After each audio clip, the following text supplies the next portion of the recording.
Figure it out. Hello, this is Adam Koralik with Figure It Out Productions. The following video is part of our Quick Shoot series. Hey guys, it's Adam here, and today, if you'll allow me, I'd like to talk to you a little bit about the Shenmue III Kickstarter. Yes, I know I talk about Shenmue a lot. I'm very, very passionate about it, and believe me, I can talk about it a lot more. You know, I can make a whole other channel where I just put up videos like every other day talking about it. So, for your sake, I won't do that. But I do want to hit on one point in particular in this video. Before I jump into that though, I will say that if you're not familiar with Shenmue, or even if you just have like a casual understanding of it, or even if you're a super fan like myself, there's a video you need to watch.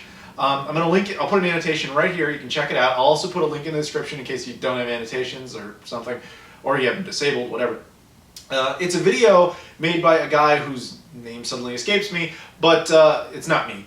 It's like a 6.5 minute video that is a really good explanation of what Shenmue is, in a way that Sega was unable to convey throughout all of their advertisements. This dude did it better in 6.5 minutes. The basic point of the video is to say, this is the best open world game that he's ever played for X, Y, and Z reasons. And he compares it to things like Watch Dogs and Grand Theft Auto. I highly recommend checking it out, and he makes some really good points. Again, if you're a super fan, it's just an enjoyable watch, but if you have never played it, I highly recommend it just because it really will convey to you what Shenmue is in a very short time span. Very enjoyable video. It contains minor spoilers, but who cares at this point? Now, the point of this video, though, is to talk about today. Today is July 3rd, at least at the time this video goes live. And there's probably been a whole slew of Shenmue updates this morning, which I have not seen because I'm recording this the night of July 2nd, 2015, because I needed some time to edit the video and everything. But, so I can't talk about any of the news because I don't know any of it, but that's not the point of this video. The point of the video is to help spread awareness of the Shenmue III Kickstarter.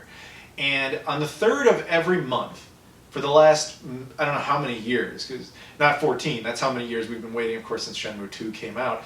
But we have been, for at least for the past few years, the Shenmue community on the 3rd of every month has united to just create a social media war. Facebook, Twitter, YouTube, etc., probably Instagram and all sorts of other things, to create awareness of Shenmue and to just keep the dream alive, to save Shenmue. And a lot of people told us that was pointless, that was never going to work out. Well, it did. We know because Yu Suzuki said as much. I mean, that dude told us now that he had given up on the series at one point, a matter of years ago. And that the Save Shenmue movement and everything really is what moved him and really changed his mind and got him to really care about diving back into this project. So you can make a difference. That's my little hippie inspirational thing to you. You can make a difference if you try. It is quite possible.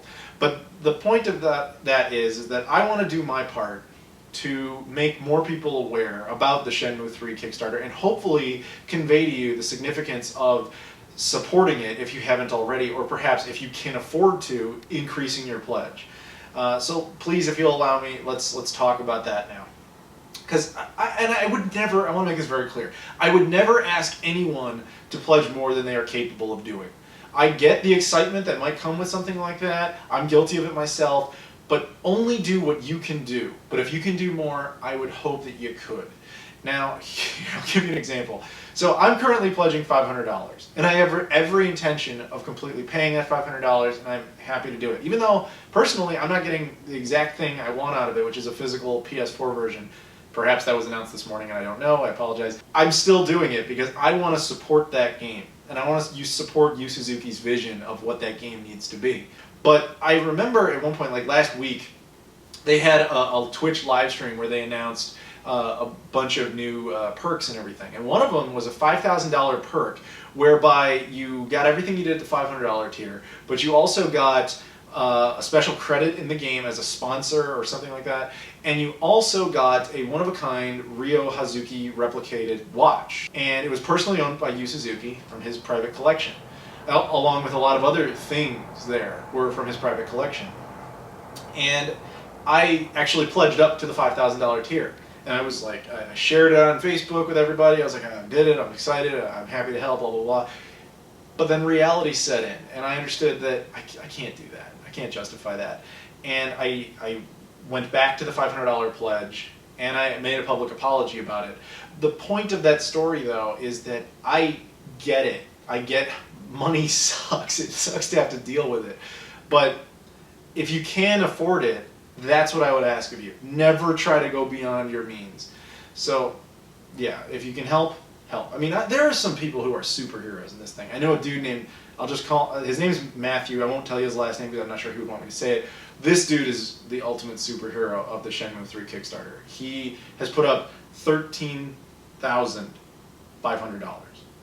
$13,500. He's got 3 different Kickstarter accounts to make that possible. That's dedication. And that's what Shenmue fans are. We are a super dedicated bunch of people that really passionately care about this game. And that's why I know that we get accused of being somewhat clouded when it comes to the ethical, shall we say, nature of this Kickstarter in particular. Now, I'm not going to talk all about this in this video. I want to hit on 2 points very quickly. One, I know a lot of people still have the misconception that Sony is funding this whole thing. They are not. They are funding marketing and perhaps publication. And they're providing things like development kits. They might be paying to help port the PC build over to the PS4. But as far as actually making the game, they're not doing that. They're not funding that. Unless you include Shuhei Yoshida's $29 he put up.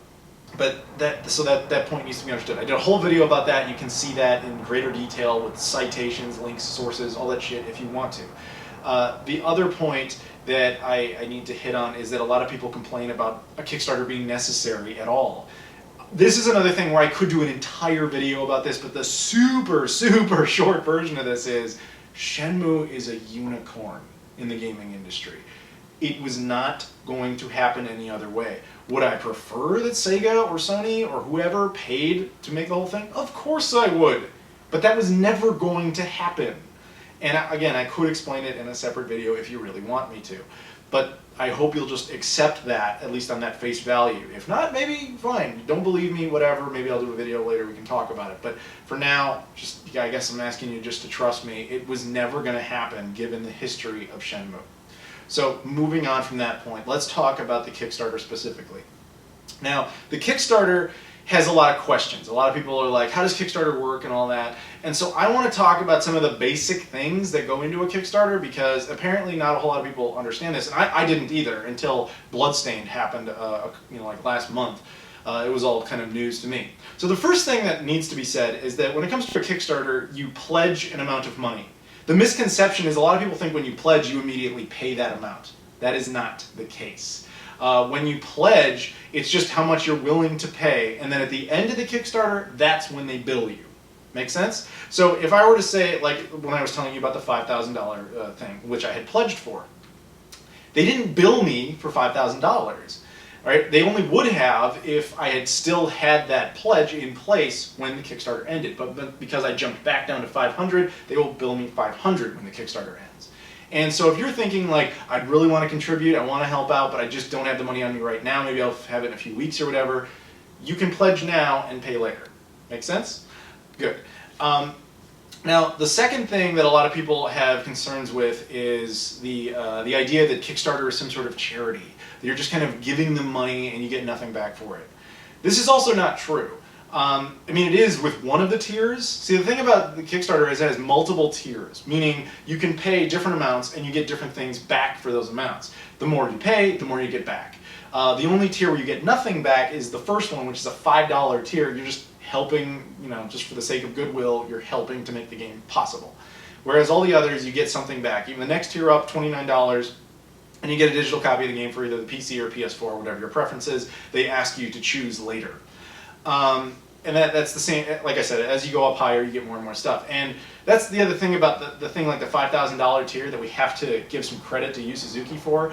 A lot of the stuff that is in the higher tiers, which is all since sold, by the way, is stuff from his personal collection. That's kind of huge. Like, this dude is helping to sell his own things to raise development cash for this game because of how much fans want it. That is some serious dedication. And that's why people like us are willing to help him in that dedication. That's why we're so dedicated, I think.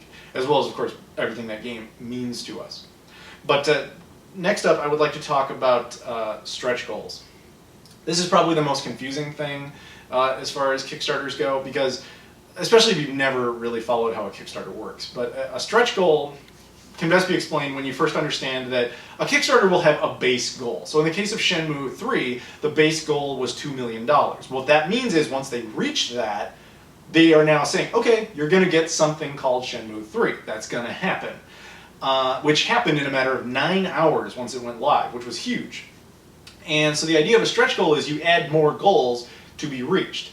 And those goals, in this particular game's case, and most games, usually this is how it works, is they can add more content to the game. So for $2 million, what we understand is that you're getting the most bare bones version of the game that Yu Suzuki could proudly claim is anything known as Shenmue III. So we don't know exactly how he's allocating his budgets, at least prior to $2 million, but we do know for $2 million he would at least be somewhat satisfied with calling it Shenmue III. But the more money he gets, the more content he can add. And there's a whole, you don't have to believe me, there's a whole giant list of everything they want to do at all these respective different levels. So the more money they get, the more content they add. The bigger the game gets, the more in-game missions there are, the more things you can talk to, the smarter the AI is, that kind of thing. Just the game gets better with the more money it has. Now, we also need to understand how Kickstarter funding typically works. With a Kickstarter, all the development funds for the game come from this Kickstarter. And none of the money goes to anybody other than the following 3 places.